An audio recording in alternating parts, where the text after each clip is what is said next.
Hey, welcome back. I'm Aspiring Spike. Today we are playing Jund Taking Turns in Pioneer. This deck was a ton of fun to brew.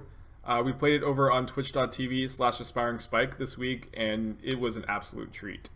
The payoff, the idea behind playing this deck is we are playing Ugin's Nexus, which is a 5-mana artifact that says if a player would begin an extra turn, that player instead skips that turn. And if it would be put into the graveyard from the battlefield, instead you exile it and you take an extra turn after this one. So the payoff here is Karn the Great Creator can recur or can grab Ugin's Nexus from exile and put it back into your hand, and potentially you can take a lot of extra turns by sacking your Ugin's Nexus to Vraska Golgari Queen, Korvold the Fae-Cursed King, or your trading post. I'm going to go ahead and talk about the other cards, the mana base, the sideboard, but that is the idea of the deck. So this deck is playing 27 lands. We're only playing 3 lands that are not green, 1 swamp, 1 mountain, and 1 Castle Locthwain. If you look at our 1 through 3 drops on our curve, everything is green. Anything that requires red or black mana only requires 1 symbol. So I think it's good to have a mostly green mana base with dual lands that are splashing your colors and having Fabled Passage that can get 1 of each basic. Fabled Passage, while we're on the topic, is very good with Tireless Tracker, Courser of Kruphix, and it's also good with Korvold. You get to draw a card when you sacrifice it. We're playing 1 Castle Locthwain as our only utility land outside of Fabled Passage, which is kind of a utility land. I could see this being a Karn's Bastion instead. There are a few pros and cons. Castle Locthwain makes colored mana, but Karn's Bastion always enters untapped.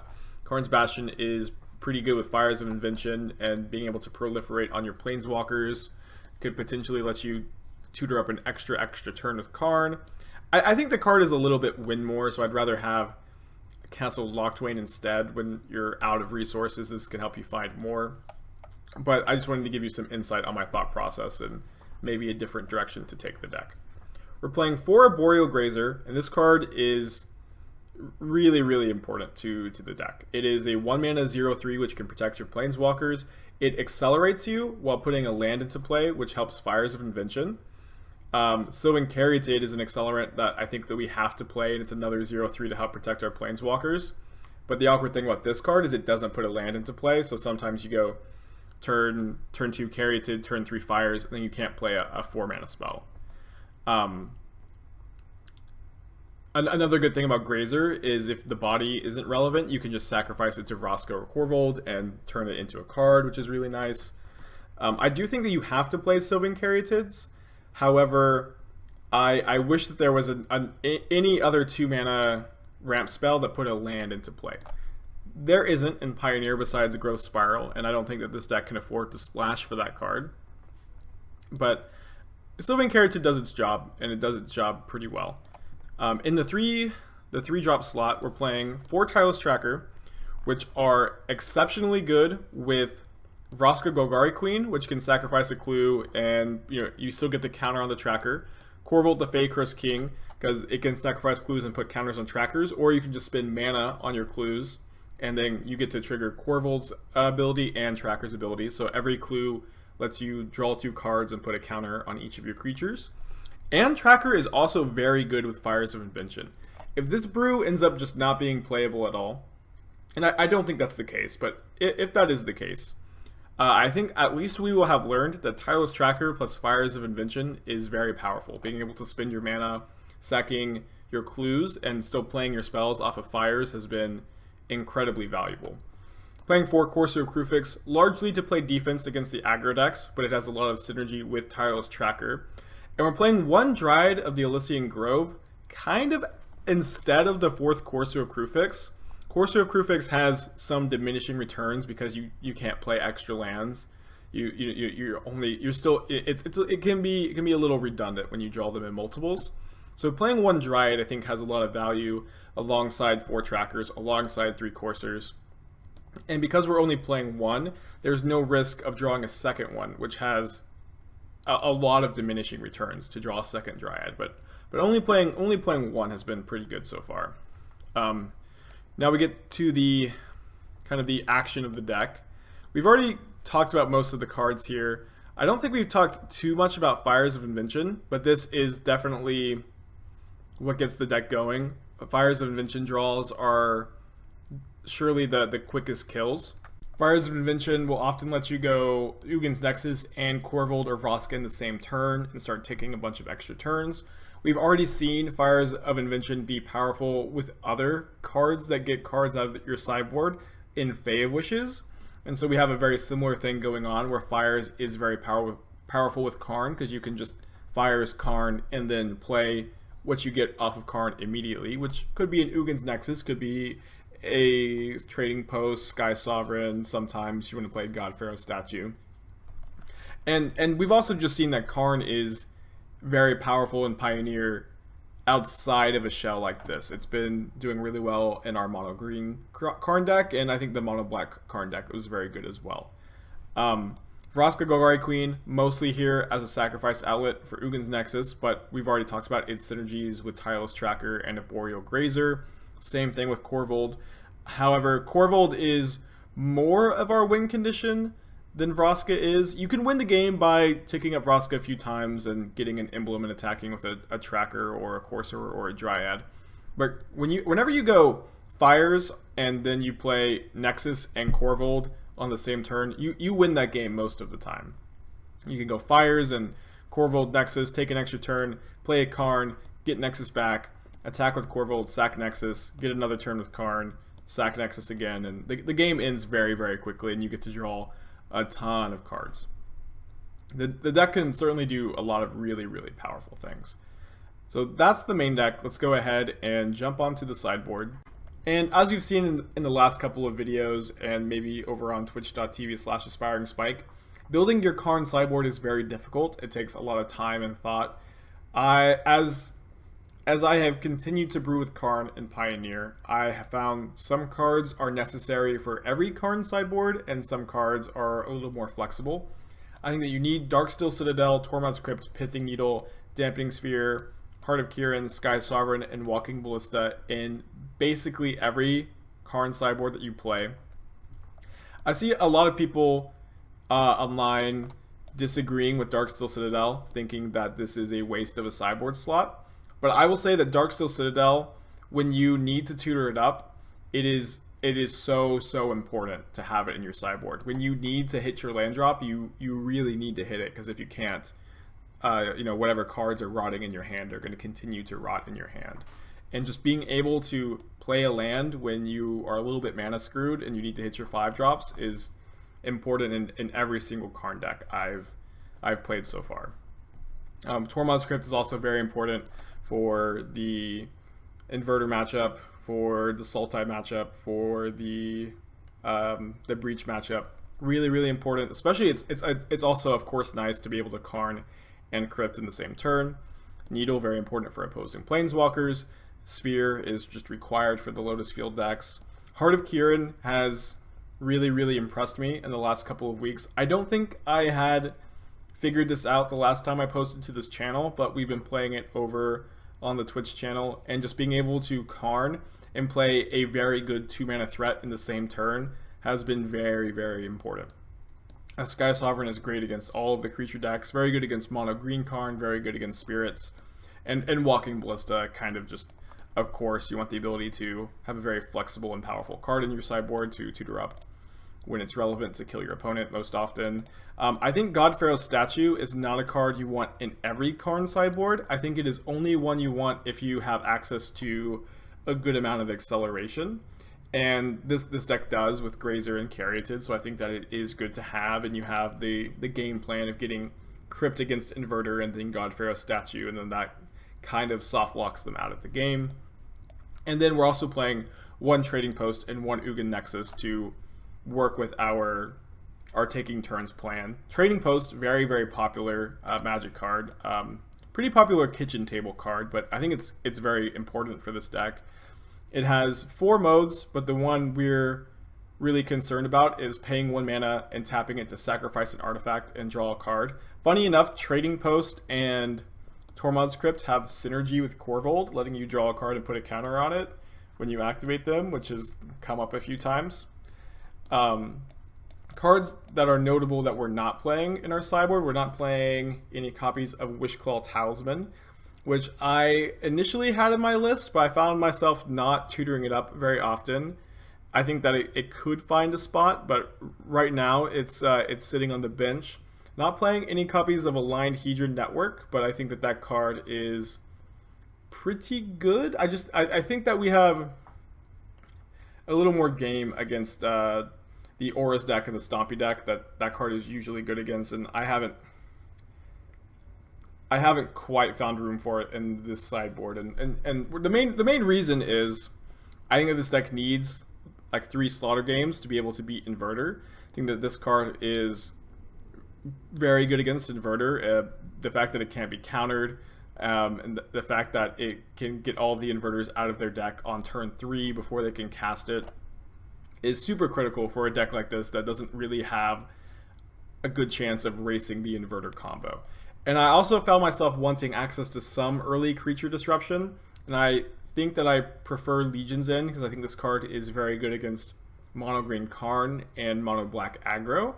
It could just be Fatal Pushes instead, but I like the ability to exile multiple Burning Trees, exile mono black aggro's creatures, and have them not be able to come back. It's good against Nissa, untapping Forest, and sometimes you can get multiple forests. This has been my removal spell of choice, and I do think this deck wants some early removal to side in, but I'm not sure exactly how many, and it could end up that we want a different card. I do think if the Inverter deck gets a ban on Monday, we don't have to play Slaughter Games anymore. I don't think that this card is necessary to beat the Lotus Breach matchup, because even though it comes in, I think our Lotus Breach matchup is already kind of okay. I think every deck that main decks for Karn just has a decent Breach matchup in my experience. So if we see an Inverter ban on Monday, I think we can cut the Slaughter Games and either find room for more creature removal, other sideboard cards, or potentially cards like Wishclaw Talisman, Aligned Hedron Network, a Grafdigger's Cage in our wish board. But that's the deck. If you like content like this, you can hit that subscribe button. Find more over on twitch.tv/aspiringspike. But without any further ado, let's go ahead and jump into some games. We are on the draw for round number 1. I like this hand well enough, even though it is a little bit slow.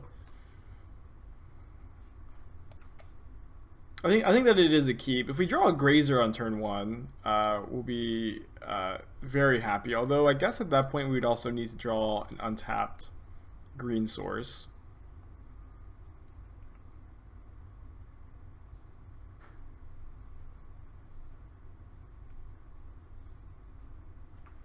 So this is either blue-white control or spirits. That's, usually what you can infer off of a Hallowed Fountain. Now that we've drawn an untapped green source, we can save our Fabled Passages for a little bit of value off of Courser and Tracker. Field of Ruin is just blue-white control, and it looks like it's a slightly different take. I do like Birth of Meletis. I think this card is good, and I think it's a little bit underplayed. It's one I haven't personally tried, but I think that it has a lot of potential. It's like got a lot of synergy with Teferi Time Raveler, being able to bounce and replay it too. Narset is exceptionally good against us, very good against Vraska, Tracker, and Korvold. It is bad for this deck that people are moving back towards Narset and moving away from Gideon of the Trials, which I do think is correct. I think that's the correct way to build the blue-white decks. Fires is definitely the best card that could be on top of our library. If they go Teferi, and we saw Teferi off of their Narset, if they go Teferi, bounce Courser, which I think that they're very likely to do, but they don't do because they want to be able to counter the fires. Alright, I guess we really just can't let our fires get countered, so let's go ahead and cast Tracker into the counter spell.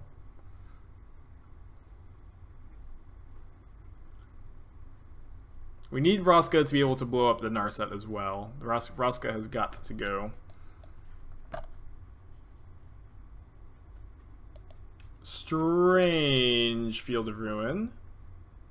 not that the Field of Ruin itself is that strange, but it's more so that it's a weird time to use the Field of Ruin when I was expecting the tracker to get countered. I actually would like to draw the fires to play around a counterspell. Just be able to just cast the fires into a counterspell. And I think that I'm okay, you know, just using my mana to sack a clue on their turn. Don't want to sack a clue on our turn, of course, because of Narset. You will not get me today, at least without my knowledge. Not today, Vraska. Not today. Or Narset, rather. We can also attack Narset kind of effectively here, I suppose. Although, do kind of open ourselves up to like a counterspell plus a Azurius Charm. I'm going to attack first. They do know that we have 2 fires in our hands, so they might be inclined to seal away, yeah. Vraska can't answer seal away. We have 2 Vraskas, so very, very likely that our fires is going to get countered here. But they might, now that they know that we have 2 fires, they might just let this resolve and try to counter our payoff.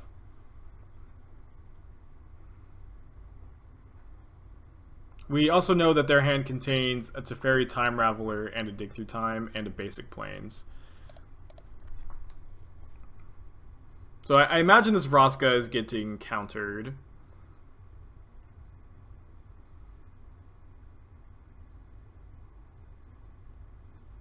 Yep. But next turn, I guess they could, you know, Teferi bounce the fires and then hold up a counterspell. Also, notably, the wall token doing a lot of work, making us unable to attack the Narset. But they could play Teferi, bounce the fires, and then hold up a counterspell for either the fires or whatever we play off of it. They also could just bounce a clue token. They could bounce the Courser. They could plus Teferi. Those are the modes on the card.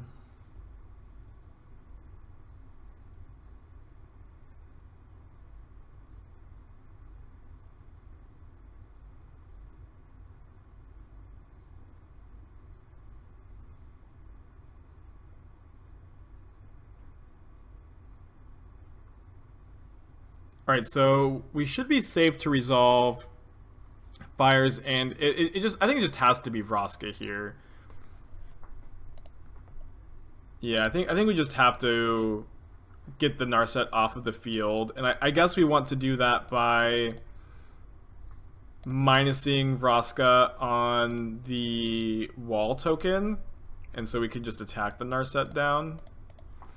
We can also sack our clue token this turn to you know, draw a card.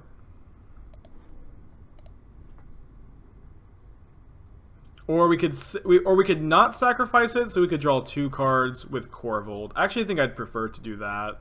Like drawing, I find it often with fires, it's good to save your clue tokens to like see something on top of the Courser that you want to draw. So you can like play a land off Courser, then draw the card underneath sometimes. It varies from, you know, turn to turn. So the only card we know in our opponent's hand is Dig Through Time at the moment. Looks like maybe they're going to be leading on a Dig Through Time this turn. Oh, that's not true. We also know that they have a Basic Plains because they searched up the second one with the second birth.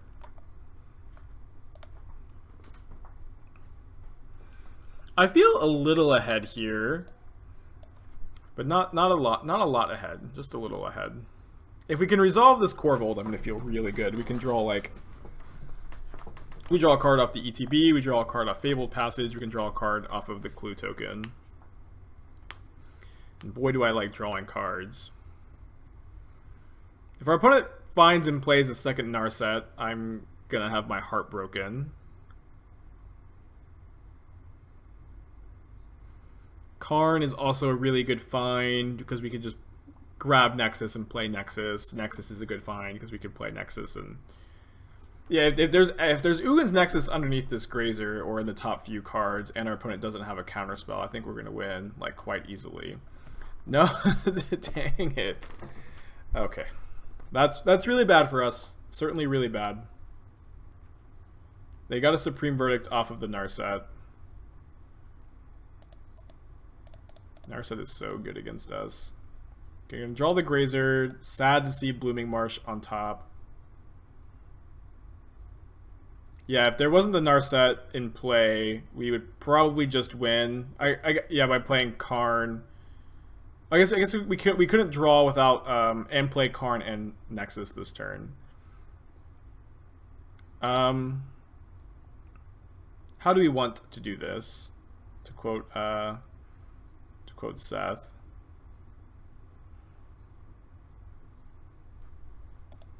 Well, I suppose we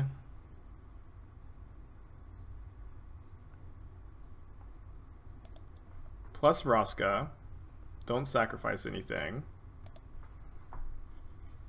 We could play the Korvold. The problem is, like, we know they have Verdict, and they're very likely to be able to find a counterspell. I think I want to play Grazer and Courser, so we'll play the Courser first. The next turn, we might just be minusing the Vraska on the Narset, and then trying to, like, Karn plus Korvold. Like, have Karn eat a counterspell, and Korvold draw infinity cards after the Narset is off the field.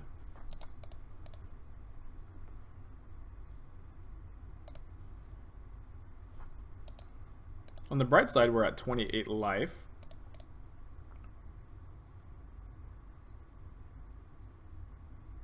I like my opponent's build of blue-white.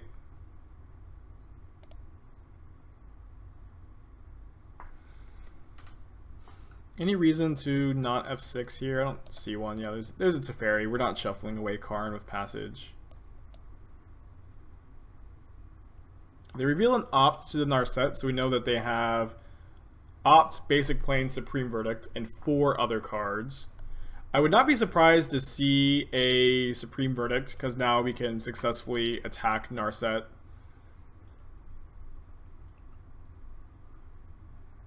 They bottom a card with Opt. So how I'm envisioning this turn going is they Supreme Verdict, we Vraska the Narset, they counter our Karn, and we get to resolve Korvold and draw a lot of cards. They did not cast Supreme Verdict, which is weird to me. I don't know what exactly I think that means. Definitely discarding Fires. Weird that they would get a little... Yeah, I'm surprised that they got focused on the Narset lock there. So I'm going to attack Narset with my Coursers now that they are not dead. I mean, they've been not dead the whole time, but... I think we win if they like Supreme Verdict or Settle. Okay, the instant speed verdict, sure. But I think they're gonna lose here. So we cast Karn with Fires of Invention. Minus Karn to get Nexus. Maybe they don't lose on the spot without a little bit of luck, but I think it's gonna be difficult for them to survive. So we don't get to draw a card, of course, because of Narset. We do get to take an extra turn. I'm going to play out my land for Korvold.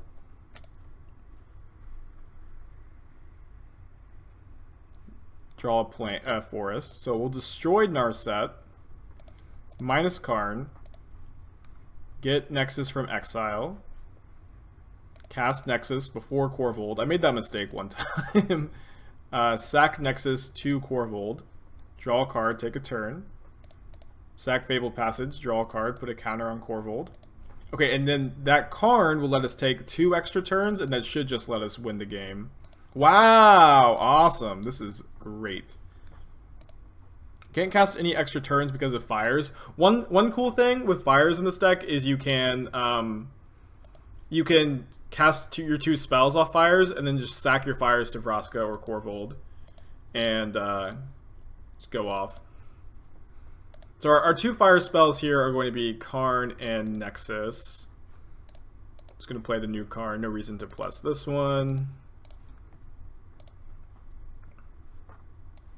Yeah, but our opponent is now just dead on board.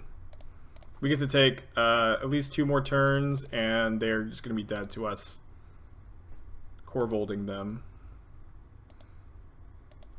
Yeah, I'll leave the... I guess I'll leave the fires in play for a turn, just because we don't have anything to even play.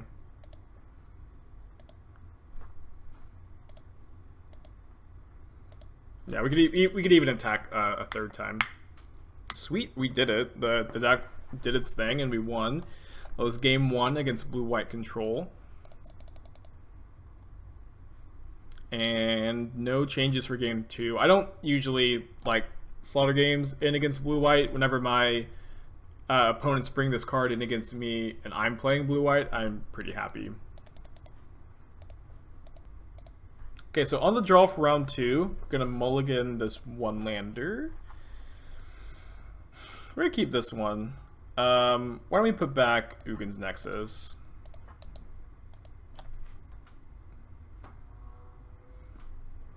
I think Grazer into land would be the nuts. Courser is not bad. Usually you want to play Courser before your trackers. I will say that I think our blue-white control matchup is pretty good. Like, we're a deck that's main decking for Tireless Tracker, and I think that's one of the best cards in the format against blue-white control. Karn the Great Creator, Vraska. We just have a lot of cards that they have to answer. A lot of cards that generate card advantage. The flip side, though, is if the blue-white player is playing a ton of Narsets, which our opponent is, I think that maybe swings things back to sort of even / in their favor, because Narset is so good against our game plan. Let's bottom the Courser. We have a ton of gas. Are they gonna deploy a threat here? They're gonna hold up a counterspell.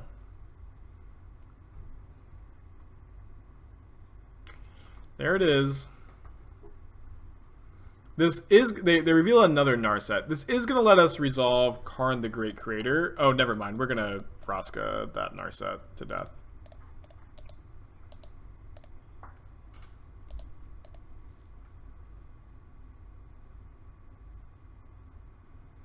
Narset versus Vraska is kind of funny, because Narset's good against Vraska's +1, but Vraska's -3 is really good against Narset.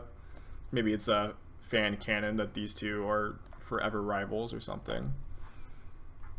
Right, they get a 3rd Narset. Yeah, triple Narset is tricky / bad for us or something.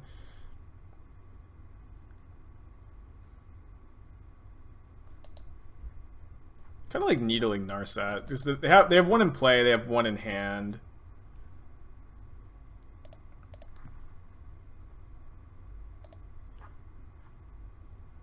Stop them from being able to draw cards off of them. Seems good. Like, we could also needle the Gaia Reach, but I think at this point in the game, I'm kind of okay if they're spending 3 mana to make us discard a card. And we can also sacrifice the needle down the line when we don't need it anymore, potentially.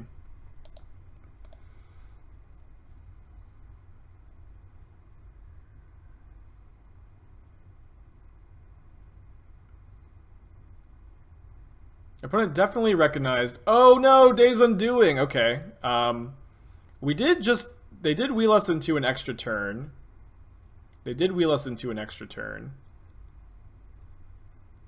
Okay, so I'm going to take my extra turn.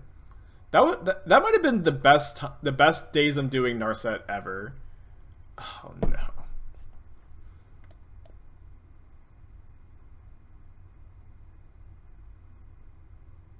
That stinks.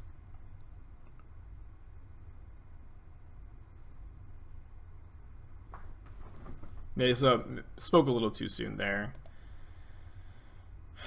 Okay, I think I'm gonna plus Karn, or maybe not. I'm gonna grab a Nexus. Then I'm gonna plus Vraska and pass.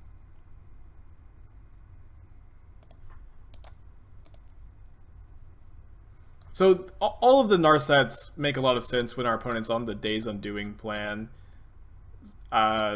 certainly kind of stinks that we got paired against this version of blue-white rather than a more traditional version, because I think that we're better against a more traditional version. And Days Undoing into Disdainful Stroke was so crazy good for them.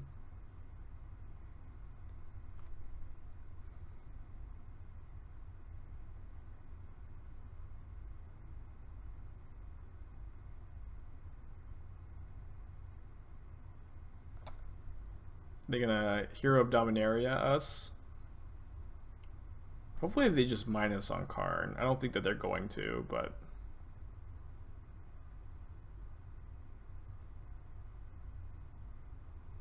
that would be the best case scenario. Could maybe beat a +1 too. They minus on the Vraska. So now we can turn the Needle into a creature and attack to fairy down. That wasn't so bad for us. And then we can play out Vraska. Or sorry, play out the Nexus.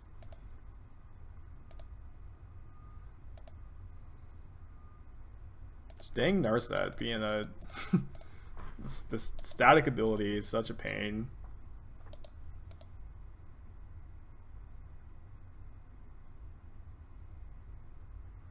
Could maybe attack Narset with Ugin's Nexus. Could maybe get like a Walking Ballista here. Because we know we're drawing Vraska not this turn, but next turn. I guess we're drawing Narset this turn. Or sorry, Vraska this turn.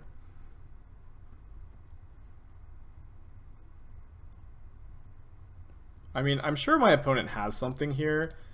But I'm going to make the highest upside play while we're so behind by trying to attack my opponent's Narset and then playing Vraska and trying to sacrifice my Nexus and hope my opponent doesn't have anything. Well, we got the Narset off the board. They are not, like, it's not impossible that they just have another one. It's also, like, not very likely that this resolves, but I still like going for highest upside play. And next turn we can maybe get Trading Post with Karn. Maybe our opponent will not realize how this works and Supreme Verdict away our Nexus. They have 4 cards in their hand. Again, we don't know that they have another Narset in their hand. We did know it earlier, but our hands have been rearranged by Days Undoing.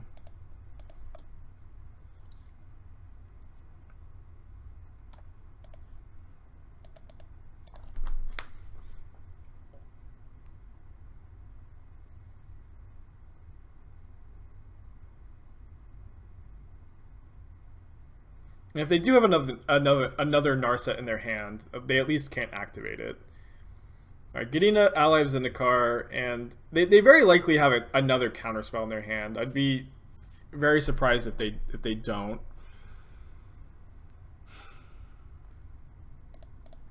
Alright, well, we'll play Vraska. That was a good draw, and hopefully it resolves. I don't think it's very likely to. But we're... Oh! We did have the option here of using Ugin's Nexus to attack Gideon, but I'm too scared of my opponent being able to... No! Oh, no, opponent. How could you do this to me?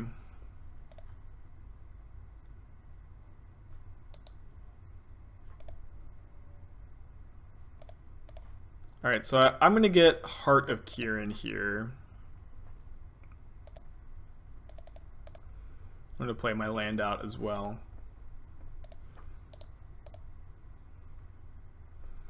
So if our opponent wants to plus Gideon...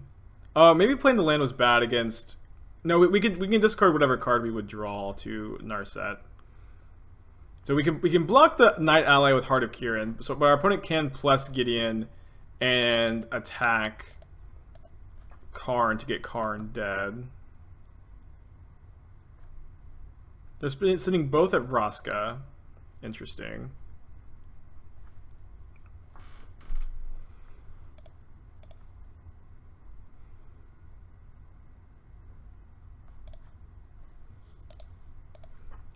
I'm going to chump block the Gideon. Try to keep Vraska around.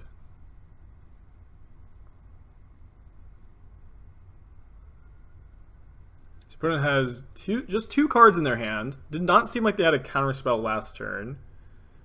Uh-oh. We sacked our Needle that was naming Narset too. They got opt. They're going to Gaia Reach. We're going to discard the non-Nexus card.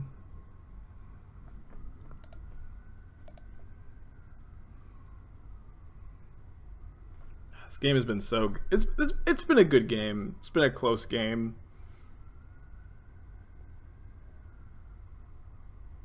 Okay. Let's go ahead and go to the next game. Really, really like this hand because they could not... We're on the play, so they cannot counter a turn 2 tracker, and Blue-White Control cannot kill a Tireless Tracker that is untapped on turn 2. So we should be off to the races here, and our opponent has mulligan to 5. I'm feeling pretty good. Pretty good about our chances.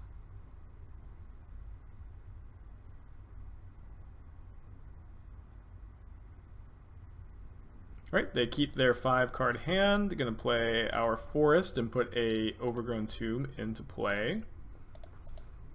And they can't Thoughtseize the Tracker, and they can't counter it, and they can't kill it, which is awesome. I guess they could Aether Gust the Tracker on our draw step. I suppose that's actually a way they could deal with it, but still think it's good to jam here. Aether Gust would get the Tracker next turn anyways. Well, I'm going to play Tracker number 2 and try to get 4 clues. Awesome.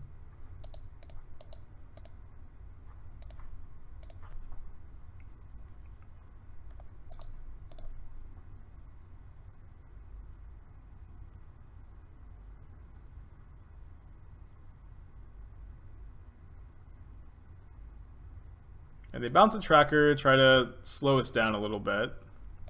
Which is fine. I'm going to play a second Tracker, play my land, get 2 more clues. Kill the Teferi and pass. We're probably going to get verdicted here, but we have gotten our value out of our Trackers. And our opponent also mulled to 5 this game. And if they don't have verdict, I see it's. I feel like it's going to be very difficult for them to win. Yeah, that is not a verdict. I mean, I guess this is buying them time, but we get to keep playing Trackers and drawing cards and buying time, or generating advantage rather.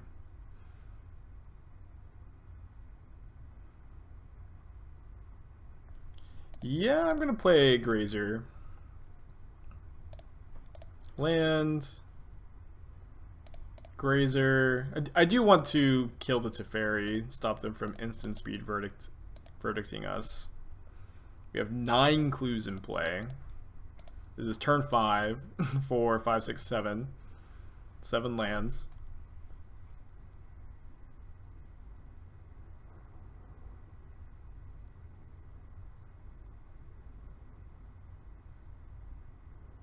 They put a card on top. I imagine that's a Supreme Verdict, or maybe potentially Lyra.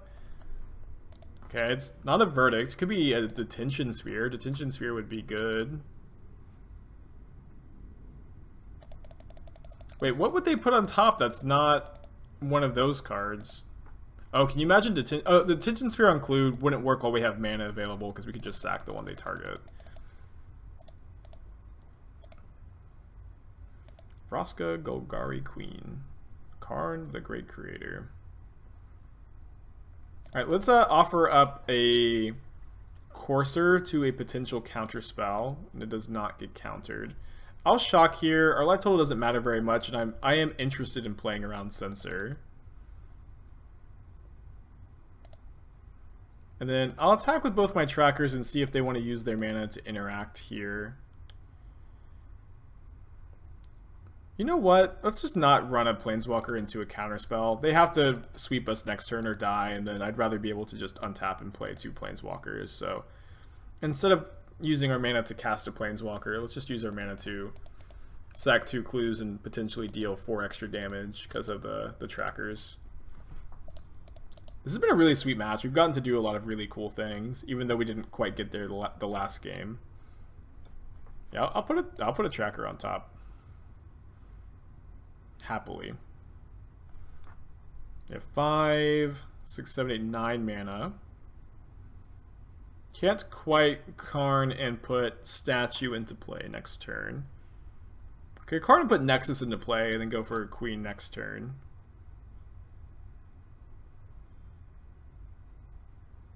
Not too concerned about Tef.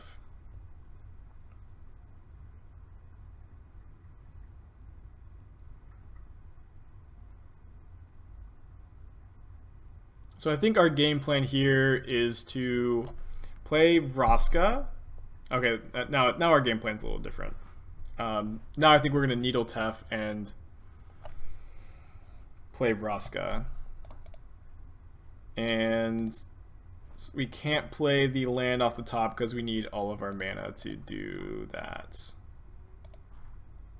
But we can Vraska and kill the Seal Away before we play our land, so we can get the value from getting our 9th clue token, which is definitely necessary and not at all gratuitous. Or sorry, 8th clue. I don't know. No, never mind. 9th clue. Alright, so Fairy, Hero of Dominaria. And next turn we can start taking extra turns by tutoring up Nexus with Karn and sacking it to Vraska.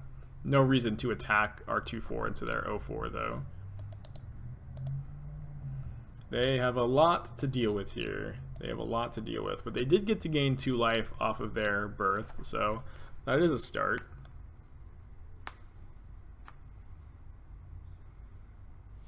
The saddest thing about this game is I don't think we're going to be able to sacrifice all 9 of these clues. 2 mana to draw a card, that's a hell of a deal.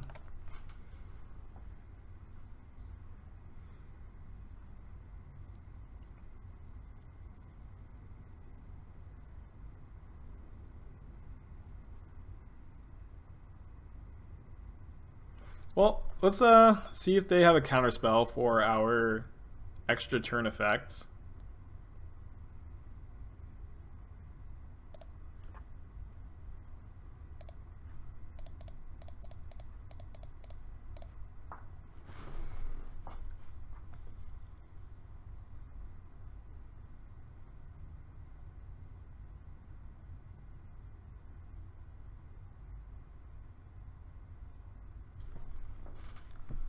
They're using Dig Through Time in response. But now they only have 1 blue mana available, so they're going to need to hit Disdainful Stroke or Dovin's Veto to be able to counter this, or potentially Petty Theft to bounce the Nexus after we plus the Vraska, or bounce Vraska right now. They did find Dovin's Veto, so let's go ahead and play Tracker number 2.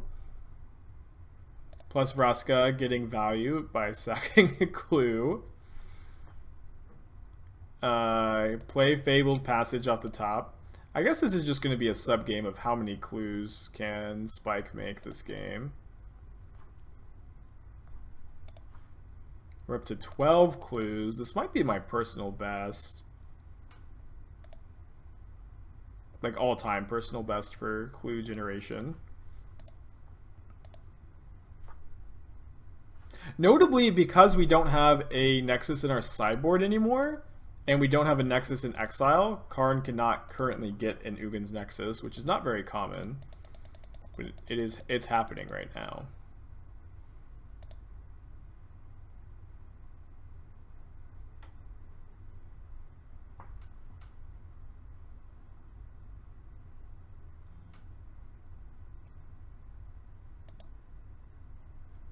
The board becomes slightly more manageable. I'm sorry if this has been annoying to watch. Let me try to make the board a little bit bigger. Lot to manage here.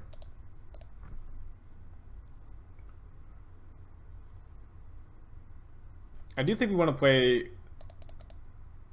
Yeah, let's play Fires. Fires is good with Tracker.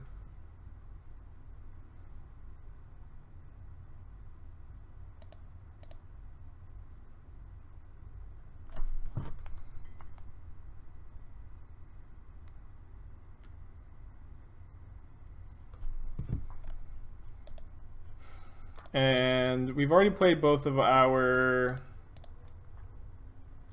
fire spells this turn, but we could start drawing some cards and definitely my goal here to sack every clue.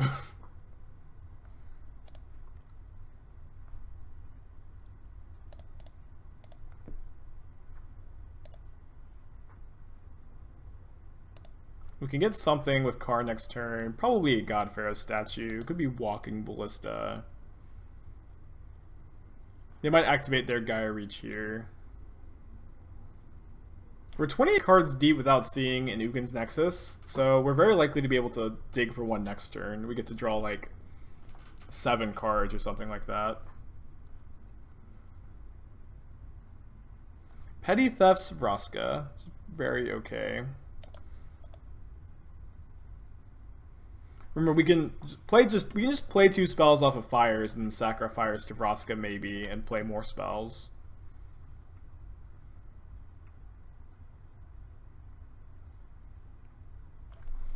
We might have a lethal Tireless Tracker next turn. Our opponent is down to just 3 cards in their hand. I wonder if they're gonna do something like just cast Days Undoing.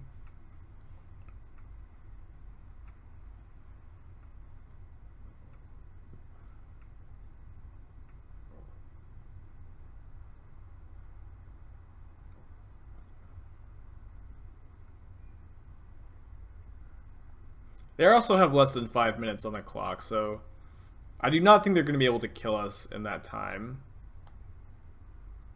Well, maybe if they play a Dream Trawler, we could struggle against that.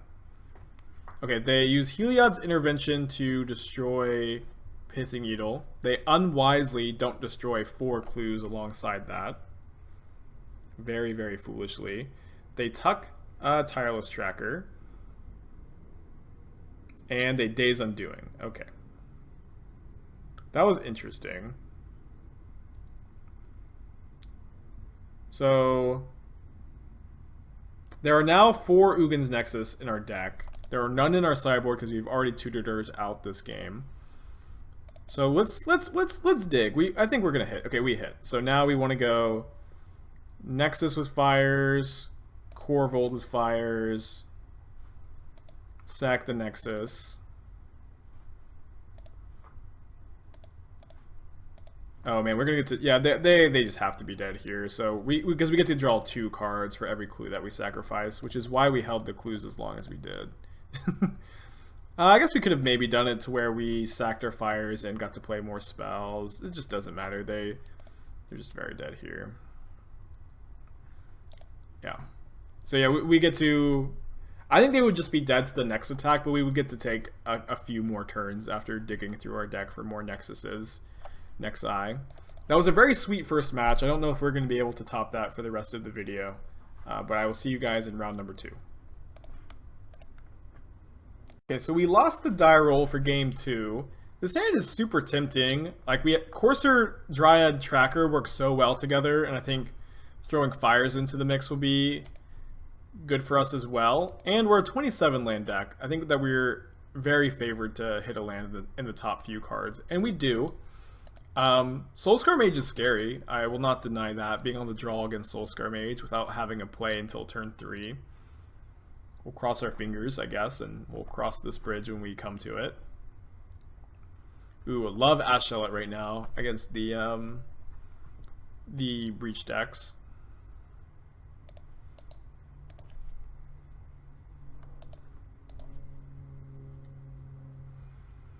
Yeah, so hopefully they aren't able to commit to their board too much more this turn specifically. But next turn we can like maybe play Courser Dryad Fires if we can find a land. Yeah, Chain Whirler is not too bad. I guess the biggest problem here is like, or the biggest question is, are we blocking with Courser of Kruphix? The thing is, if we block, I don't think that the card is very likely to live. And I would really like it to be in play for us to start gaining life with it. But anything it blocks is just going to die to a shock plus the block. Okay, they Lightning Strike the Courser, which will keep it at 1. So do they also have a shock to just finish it off? They do. Wait, well, they have no cards in their hand. Attack for 8, putting us down to 5.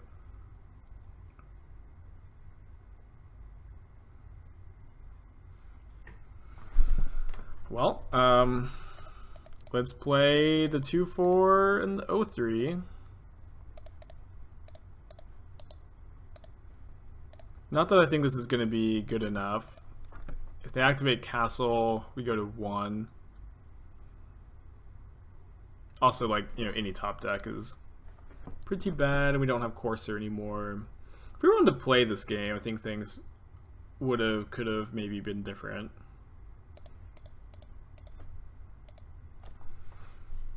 There are some dreams that cannot be, and there are some storms we cannot weather.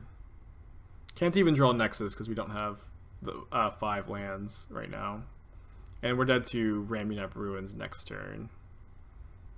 Okay, let's go ahead and go to game 2. I do think I'd like to bring in the Legion's End in this matchup.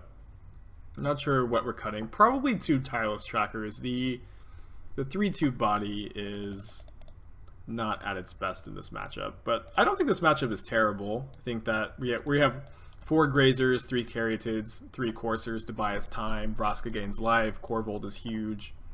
This matchup is probably in our favor, at least. Okay, so we are on the play game 2 against Mono Red. It's a really weird hand. I don't think I can mulligan this hand. Like, double passage Korvold and like Grazer on turn 1 is so important. Although actually I think we're going to play the Grazer on turn 2, so we don't have to shock. Yeah, even if they play a Swift Spear, we're only taking 1 damage from the Swift Spear. The only way this is bad is if we draw exactly... You know, I guess we could draw a Courser or a Caryatid and not be able to cast it on turn 2, but I think I'm fine with that. We can even just cast it now on turn 2, and it does stink that now we aren't gonna like play a turn 3 Korvold and win by a lot, but I think we can just play a turn 4 Korvold and win by a lot. Caryatid very good against Ash Zealot. Speak of the Zealot, am I right?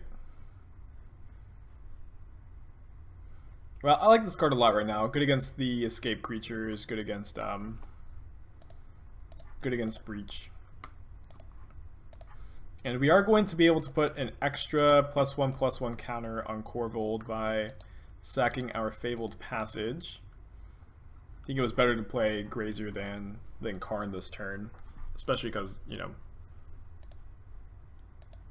Okay, so our opponent has a Chain Whirler. I'm just going to block like this and let the Chain Whirler die, I think. Yeah, or make them cast the Chain Whirler and let the Grazer die.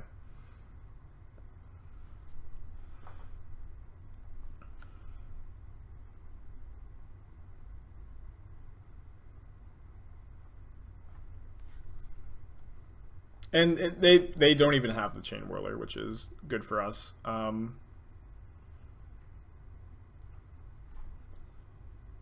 That is really, really good. So I'm going to tap my Caryatid, play Fires, play Fabled Passage, play Korvold. I'm actually going to sack my Caryatid because we want the lands to be in play for Fires.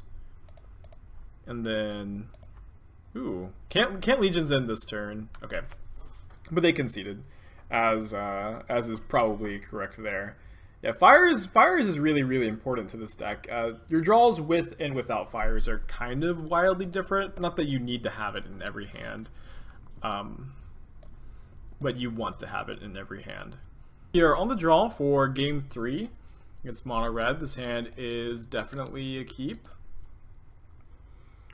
You want to see turn 1 Grazer in like all of your opening hands. The card is so good in this deck. Just being able to sacrifice the Grazer and mitigate Grazer's biggest disadvantage of sometimes the 0/3 body is not worth a card, and you can just cash it in with Vraska or Korvold to make it worth a card is really, really good in my opinion. Okay, so we cannot Legion's End the Eidolon this turn, but that's okay. We could maybe just go Fires plus Legion's End next turn, or Fires plus Karn. I'm kind of inclined to... I guess we'll see what happens, but I'm kind of inclined to protect my Karn.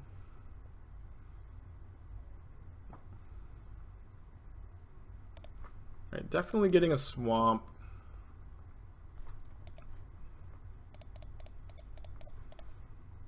Opponent's draw has not been very good this game.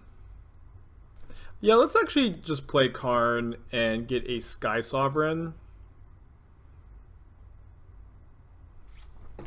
Can't play the Skysovereign this turn because we already played our Fires, but we can play it next turn and play a Karn, and with that Karn we can grab a Nexus, and then next turn we can grab Trading Post and start taking turns. But our opponent didn't want to play, and we are off to a 2-0 start. See you guys for round number 3. We're on the draw for round 3.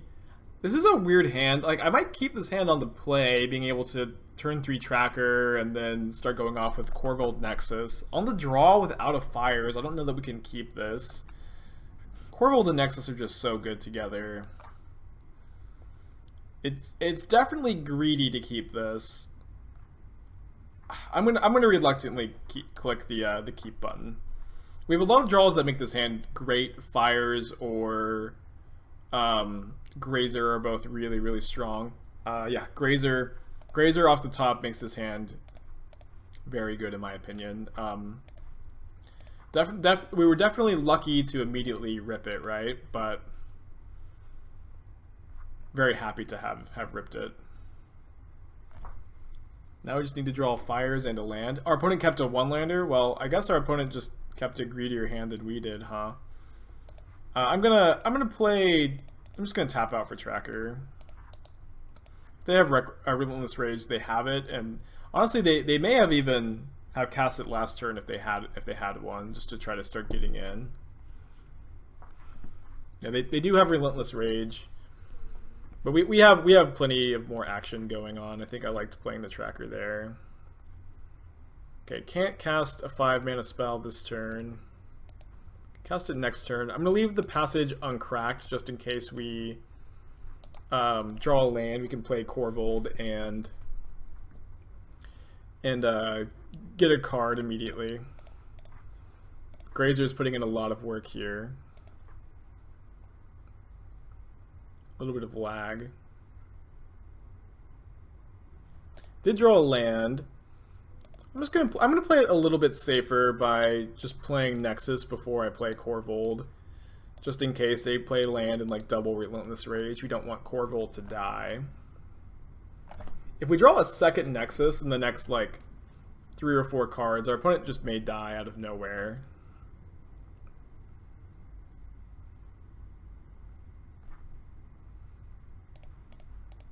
Alright, I imagine my opponent is going to push through these Grazers this turn. Yeah, they're going to kill both Grazers, okay. But now we get to start doing it. Alright, we can even play Fires first, which I think is good. Sacking this for sure. Vraska is good. Vraska will let us draw more cards, potentially, with Korvold.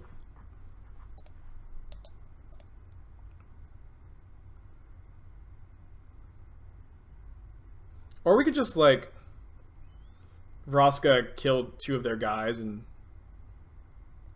you know, ultimately kill them.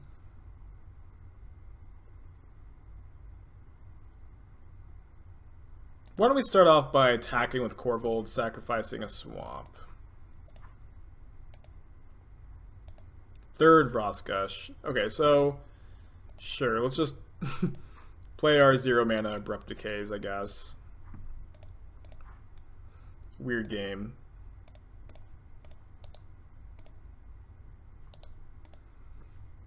And if they do have double Reckless Rage, at least their own Swift Spear dies.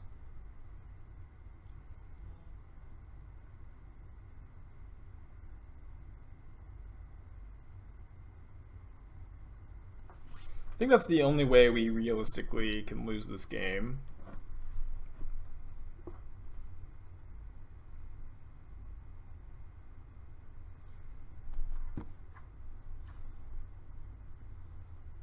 Alright, they attack Vraska, unsurprisingly, and they play Dreadhorde Arcanist.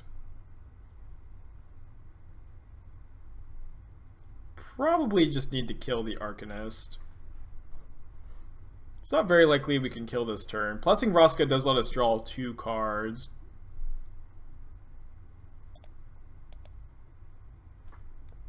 Yeah, Plussing Vraska gets Korvold out of double Reckless Rage range. Why don't we go ahead and sack the fires?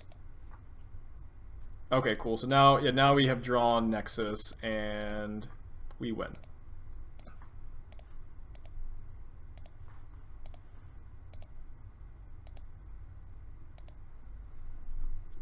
That was sweet. We've been really doing it this this league so far.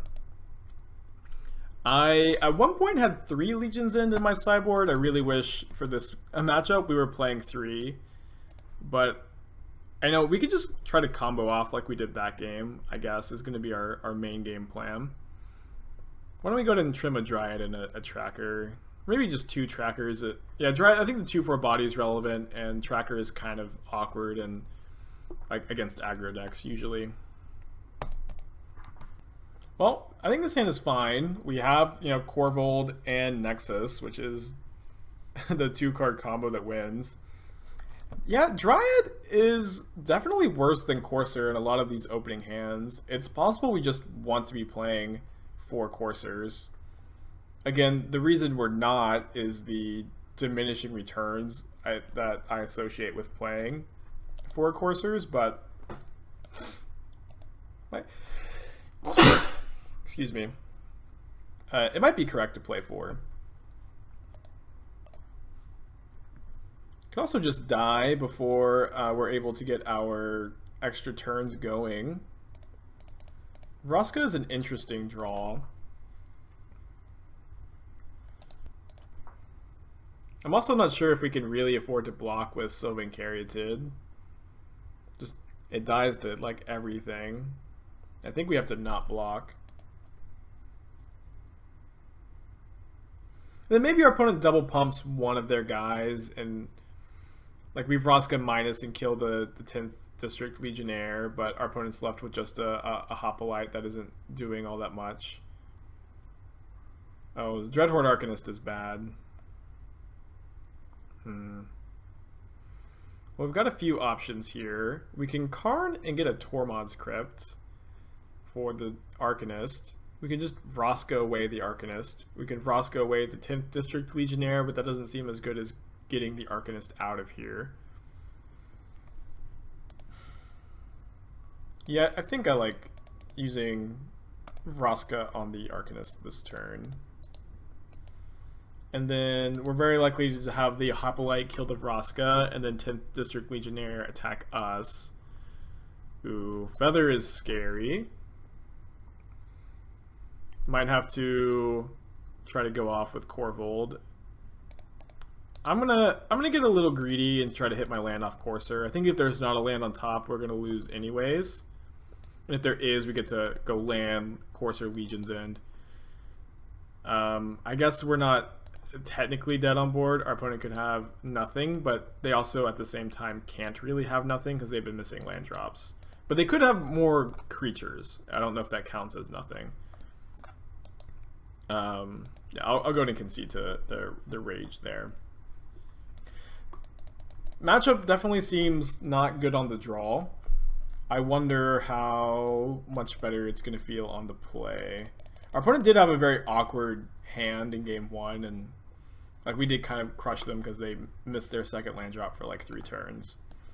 But I think if we had been on the play that game, it would have been different. Okay, got a mulligan our 7-card hand. This one's not very good. But is it worth going to 5? I don't think we can afford to go to 5. I don't even know what we're putting back though. I think we're putting back the Karn.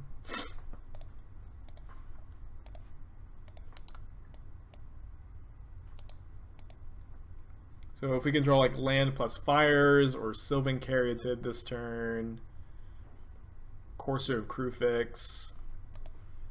Fabled Passage is not nothing.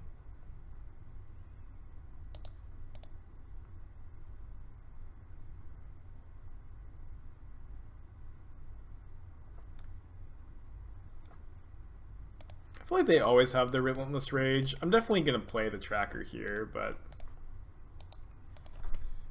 they always have it usually. How could they have a 4-of in their deck? This often. Amazing. What luck. Oh, obviously kidding. But hopefully we can Vraska and kill the 10th District Legionnaire next turn. It's not unlikely that they can just God's Willing to protect. A little late on the Grazer.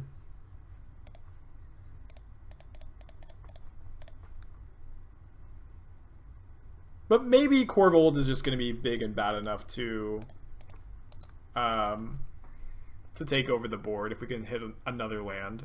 They do have God's Willing to save their 10th District Legionnaire. It's really not a lot we could have done this game, and that's okay.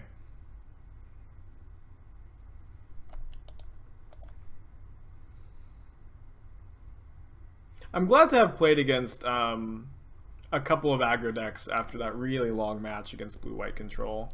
Oh, cool. Our opponent's getting a huge double striking 10th District Legionnaire. We'll let them have their fun and hit with the 9/7 double strike. Yeah, we'll let them do it. Awesome. Well, that was cool. So we fall to 2-1. I'll see you guys for round number 4. Okay, so I accidentally messed up recording this match. This is the only game of the match that was not live recorded, so we're going to go back on the replay and talk about the decisions. I kept a kind of sketchy hand on the play in the blind. I think Vraska plus Nexus is such a powerful interaction that it's okay to keep a hand like this, hoping that we can top deck something early to do, and if not, hope that this is good enough on its own. Our opponent thankfully didn't have anything to do with 5 mana, which is kind of outrageous, but we were able to kill their elf and start taking a couple of extra turns, playing Nexus, sacking Nexus, drawing Korvold. And then I went Fires, Fires, Korvold, sack a land, draw a land with Fabled Passage, put a land into play. They untapped. I believe they played an Ugin here. Yeah, they played Ugin, which was really sad, killing Korvold and Fires. We played Vraska plus Vraska, just trying to like set up to go off with more turns down the line. They Ugin -3 on the Vraska, play Fires, Korvold, sack a land. And now they have no cards in their hand. They need to top deck away to kill the Korvold if they're going to survive. They are not able to do so, and we win very easily from this point by taking 2 extra turns, attacking with Korvold. And we can even like Karn the Great Creator and get more turns. And at this point, our opponent concedes. So that was game 1. Let's go ahead and watch games 2 and maybe 3 with live commentary. Okay, so we are on the draw for game 2 against Mono Green Ramp. This is not the Devotion deck. This is a more traditional version. And I'm going to keep this hand. We're on the draw. We do need to rattle off at least a land, and I think that with a 27 land deck, we're favored to do so. Karn plus Fires can start taking a bunch of turns by itself, since Karns can get Nexus and Trading Post, and very glad that we hit a land immediately. If we draw another land, I think I'm just playing out Tireless Tracker. Really sad that Caryatid is a ramp spell that does not put a land into play. Alright, gonna play a Caryatid. If we miss on our land drop, we can play Fires and then Tracker and then hope to hit a land next turn. If we miss, if we hit, we can go Fires Karn. But I think our opponent's gonna take the Karn with the Thought-Knot Seer, which is fine. If we hit a land now, we can go Fires, Tracker land, and Tracker with Fires is very powerful, as I talked about earlier in the deck tech. And again, with our 27 land deck, I think that you can kind of rely on hitting a land like every 2 draws.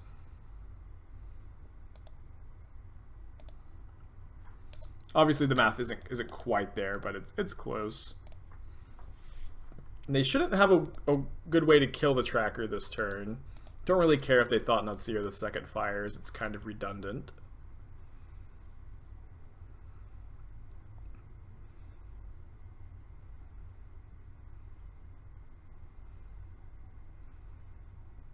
They have a Golos. We'll see if they get the that land that lets them activate Golos.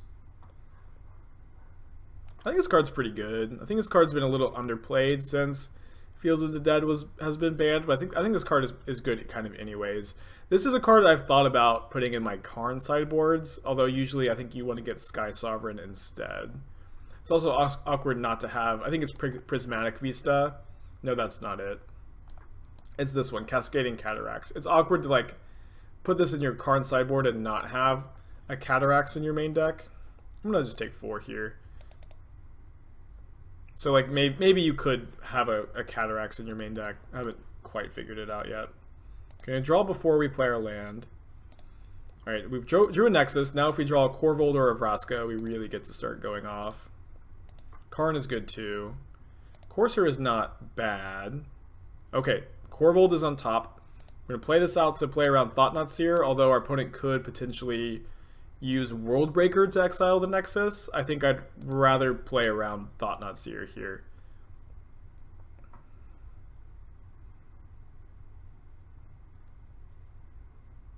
Looks like they have Worldbreaker, which stinks. Maybe it was wrong to not play around this. Like, it was certainly a conscious decision, and we did not get rewarded. I think we're still in fine shape, for whatever that's worth. So we get to play a land. We want to play the Korvold before we start sacrificing clues, because we get to draw more cards. I'm going to float in mana. I think it's safe to sacrifice one of our lands here. Alright, now we'll go ahead and draw 2. I think we have a land to play, maybe not. No, we don't. Just play a second Courser and pass. Hopefully our opponent can't do anything too crazy. I don't think they can Ugin this turn. I guess they can if they play a land.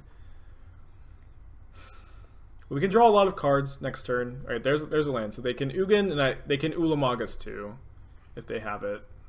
Well, not 2. They can Ulamagus or they have both as their last 2 cards. They can also, I believe, Cascading Cataracts? Maybe not. So this is 5. Yeah, they're still 2 mana shy of being able to do that, because these double mana lands don't count towards Golos's activated ability. So their last card in hand was Sorcerous Spyglass, which cannot name clue. Alright, so our opponent named Vraska Golgari, Queen with Sorcerous Spyglass, which I think it's better to name Karn, because Karn can get Nexus, and we already have a sack outlet for Nexus in our hand. Dryad could be good. Dryad could be good to play extra lands and off of Courser of Kruphix and start drawing extra cards off of Korvold. There's a land to play. So we'll play Dryad for our first fire spell. There's Vraska Golgari Queen, which is currently named by Spyglass, so maybe they did name correctly after all.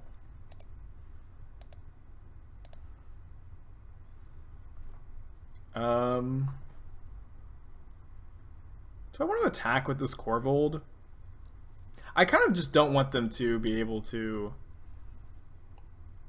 chump with the Worldbreaker. How many? So they have, I guess they have 7 lands in play.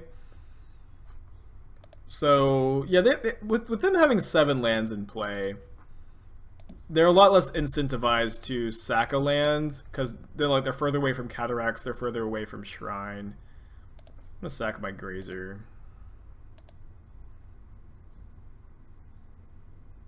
Oh yeah, I forgot that they can just chump with Grazers, so definitely was good to attack. And I think we're playing a Grazer of our own. Grazer lets us see 2 more cards, and I think just digging is more important. I don't think we're gonna have I don't think we're gonna be choked on the number of cards we can see. All right, let's see if our opponent top decks an Ugin or an Ulamog. Uh-oh. Hopefully this is Thought Knot Seer. No, no, stop. Maybe it's World Breaker. All right, let's go to game 3.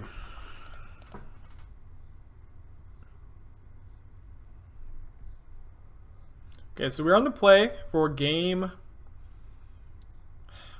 3 against Mono Green Ramp. This hand is very close. I'm gonna keep. We have Vraska plus Nexus, and we kept a hand like this in game 1, and it worked out for us. We're on the play again. I think that their deck is slow enough that this could be good if we can rattle off a couple of lands. And as I said earlier, our deck is very good at rattling off a couple of lands. Yeah, so if we can dodge a ramp spell this turn, I'm going to feel pretty good. I guess that counts as a ramp spell. Yeah, double elf is good. Wish we had brought in the Legion's End right now, although I don't think it's necessarily good to bring it in overall. Yeah, no play till turn 4 is rough, but just like once we get going, this hand is definitely strong.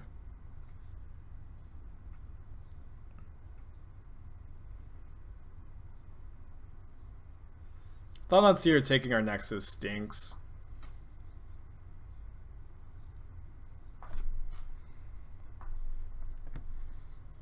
Maybe this hand was a mulligan. It's close. I don't think we're gonna win this game.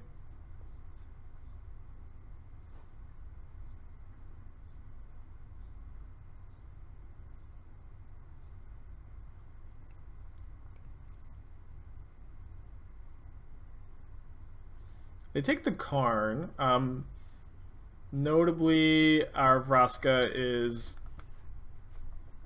just going to die to being attacked next turn. Second Nexus is interesting. So what I think we need to do here is play a Vraska, kill an Elf, and then next turn we can play a Nexus, and then take a few turns, draw a few cards, and we'll play Nexus, and the next turn we'll play Vraska and start going off. And maybe we draw Korvold and we just get to kind of win on the spot. Opponent maybe going to tap their Castle Locthwain so they can play 6-mana creature, which is like Oblivion Sower, Golos plus a 1-mana guy. If it's Golos plus a 1-mana guy, which it looks like it is, they only have 1 card left in their hand. If it's not like World Breaker, it's not a land. They have a spell in their hand because they didn't play land off the Grazer. So yeah, if it's not World Breaker, I think we're okay. Yeah, I'm just gonna play my Nexus and kind of cross my fingers. They know what we have. They know we're on, like, they know our game plan. All right, they drew that Blast Zone for turn, I think, because they didn't put it into play off of the Grazer. They can't cast Ugin or Ulamog. We're taking a big hit here. They can't activate Golos. So I think we can infer that their last card in hand is an Ugin or an Ulamog. I think that makes the most sense because they have a spell in their hand, most likely, and they weren't able to cast whatever it was.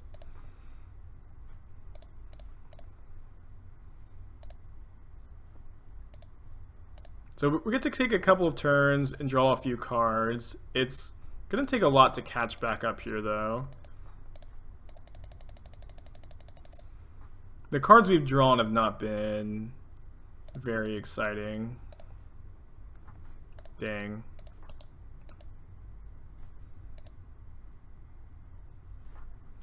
Guess we need to draw a Korvold off of this Vraska plus. Yeah, if we had drawn a little bit better, I think we could have had a chance. So our opponent's gonna take up Blast Zone to like 3 probably. Oh, they didn't. Okay. Well, maybe we get to do some blocking and keep... I mean, our Vraska's at 10 loyalty. It's gonna survive, and We can Karn for a Nexus next turn. That's the deck. Our opponent 2, 3, 4, 5, 6, 7, 8. They need a land if their card that they had last turn was Ugin. They need if their card in hand was Ulamog, they're just not going to be able to cast it this turn.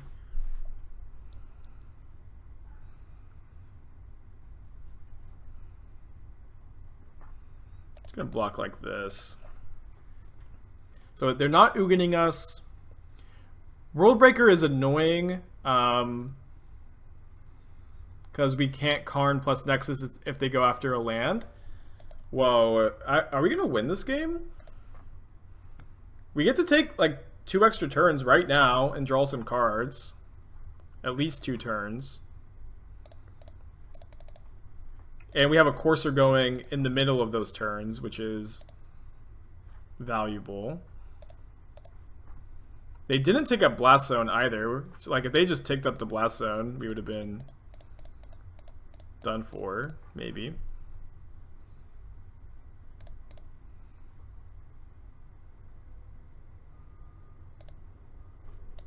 Another Vraska.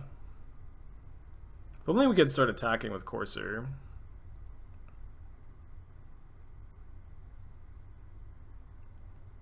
I think they're taking a Blast Zone to 4. Interesting.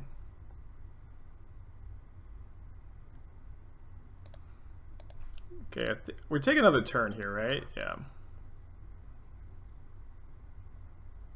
Could Needle Blast Zone. I don't think that's good.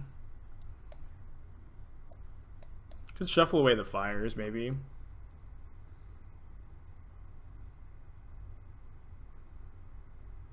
We're pretty close to being able to kill our opponent with a Vraska emblem. Okay,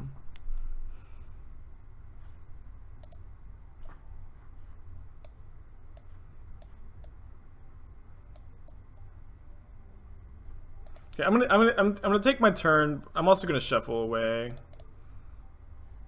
the fires. Oh man, we're drawing a land off the Vraska. It's not very good.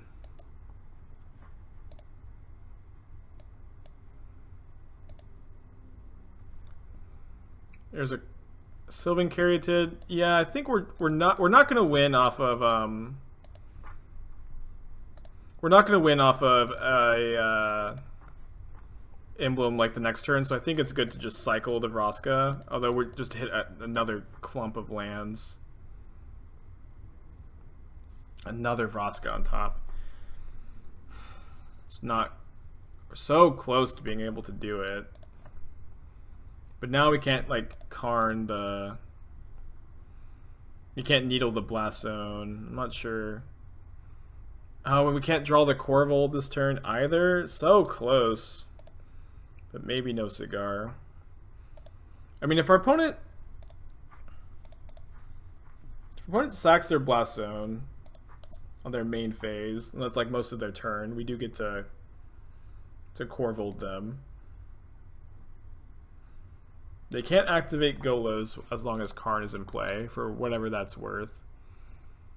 Maybe we needed to kill the elf once we realized we weren't doing anything else, just so they can't like top deck it. Does a land let them Ulamog? A land lets them Ugin.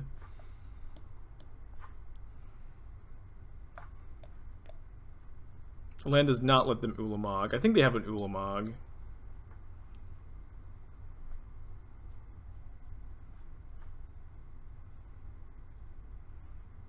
I don't see a lot of reason to block, because they can just get the Karn off the field if they want to anyways with Blast Zone.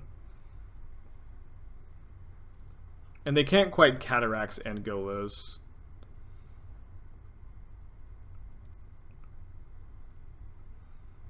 They still kind of need to crack the Blast Zone if they want us to stop drawing a bunch of cards with Korvold. Am I wrong about the Cataracts? I don't think that I am. So this is Ugin.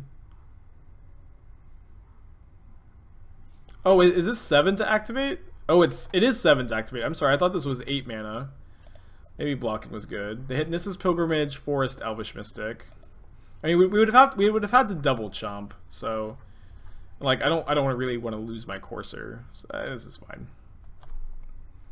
Korvold underneath Korvold. Korvolds on Korvolds on Korvolds.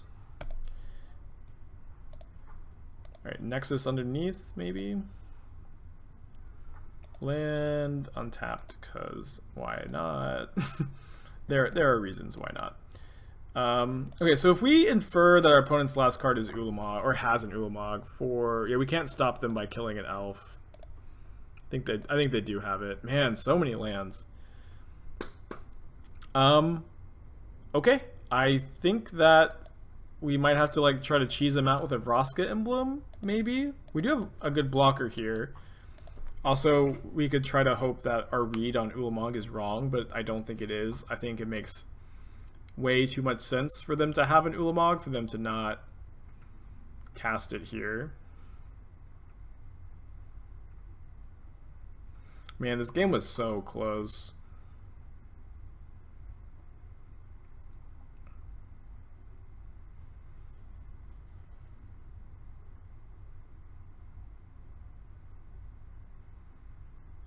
Okay, maybe it was Ugin, but why didn't they cast that last turn, if that was the case? Now, is Ugin beatable? We can Korvold plus Vraska next turn, which draws a lot of cards.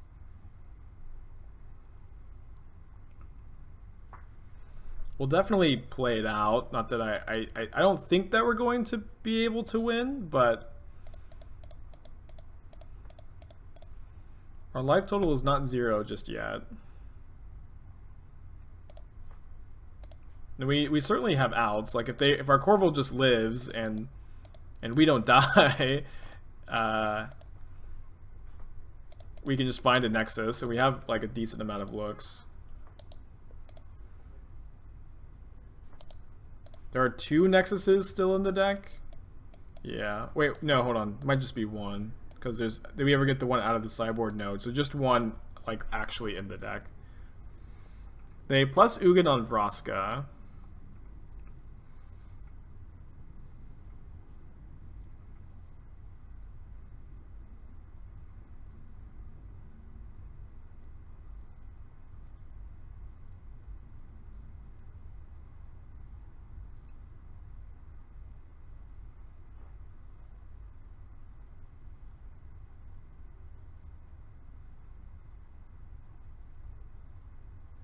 You know, they lost their elves. They actually can't Ulamog anymore, and I think that that's what's happening. I think they're realizing that they don't have the mana to Ulamog. So maybe our read was correct. If we win this game, I'm going to be super excited. We've sacked so many lands now, though, which is a problem, because like we would like to draw Karn, but we don't have a Fires out to like have Karn get Nexus and have us immediately play Nexus. So I think we're going to need to naturally draw our last Nexus in the next few cards if we're going to have a chance of winning, and then maybe also find a Karn.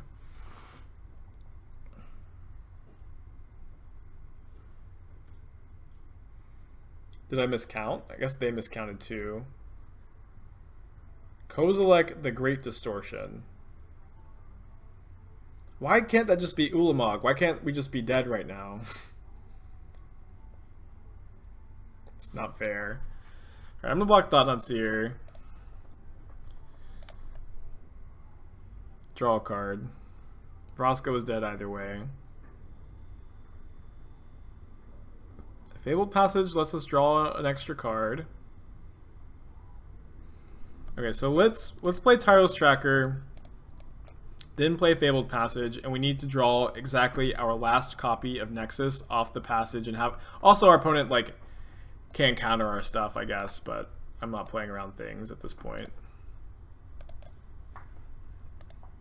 I don't know that I've ever played around a Kozilek or played against a Kozilek. Alright, we did not hit, and I'm going to concede. That was a sweet game. I'll see you guys for match number 5. On the draw for match 5 in the blind. Look, it's so hard to mulligan a hand with a Grazer and a Caryatid, but I don't think we can keep 7 mana sources. I think we can keep this. Courser Dryad is a pretty good synergy. Okay, I'm going to click keep, and we're either putting back Vraska or Karn. I think it's got to be the Vraska. Could have maybe put back the Nexus, but I like keeping Nexus. Nexus is actually just very good to draw on this deck the more and more I play with it.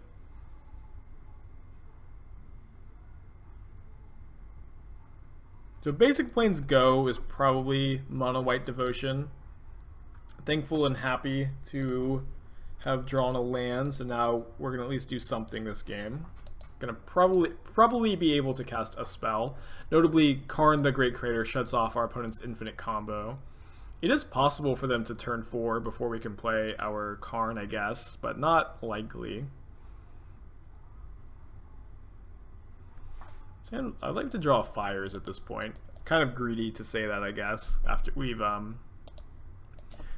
kept the 2-lander. That's okay. I can be greedy. There's Heliod, so if they have a land and a Ballista, we do actually die here. Why don't we play Dryad just to get our extra land value this turn.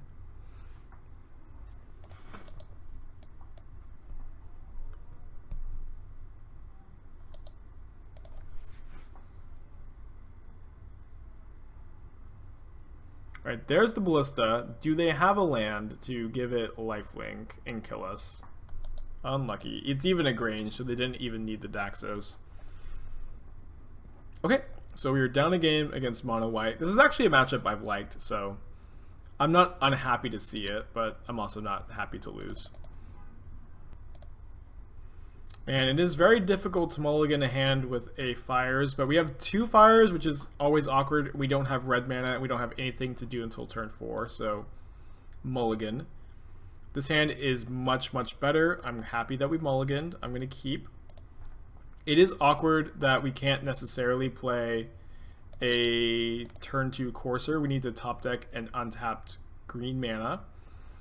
But we're gonna forest into Castle Locthwain, and if we hit an untapped green, we get to play Courser, and if we miss, we play Fabled Passage and can play Courser the turn after, or Vraska if we draw a land on that draw step.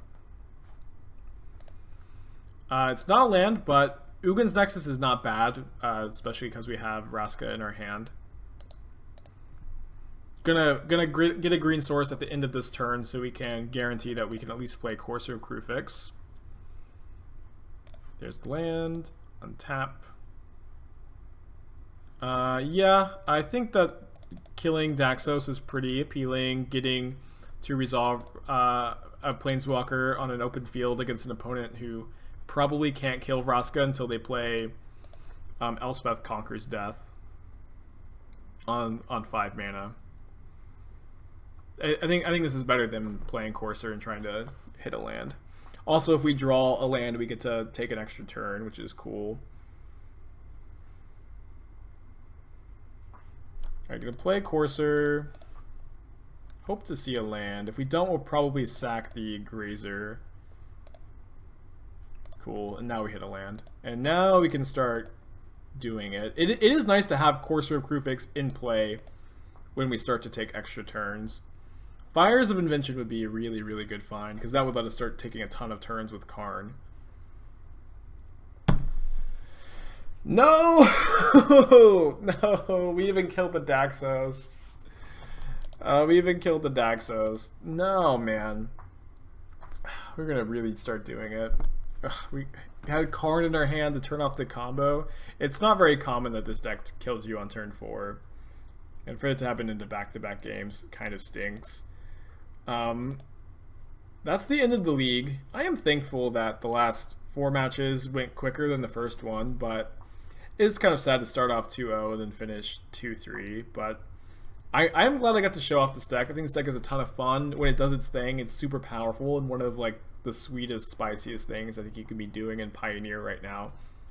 And if you know, the format shakes up with some bans, maybe a shell like this can emerge going forward. I think Caleb D saw my list and was playing a different version that was playing Cauldron Familiars and like a more sacrifice creature sub theme. I haven't actually looked at his 75 yet, but I need to take a peek. One nice thing about cards that can sacrifice creatures is you can turn Nexus into a creature with Karn and then still take an extra turn. But that's going to do it. I hope you guys learned something. I hope you had fun. I will see you guys next week probably. And if you want to see more of me outside of this YouTube channel, you can find me at twitch.tv/aspiringspike from Monday to Friday from 8:30 a.m. to 1:30 p.m. Central Standard Time. And I hope to see you there. Bye.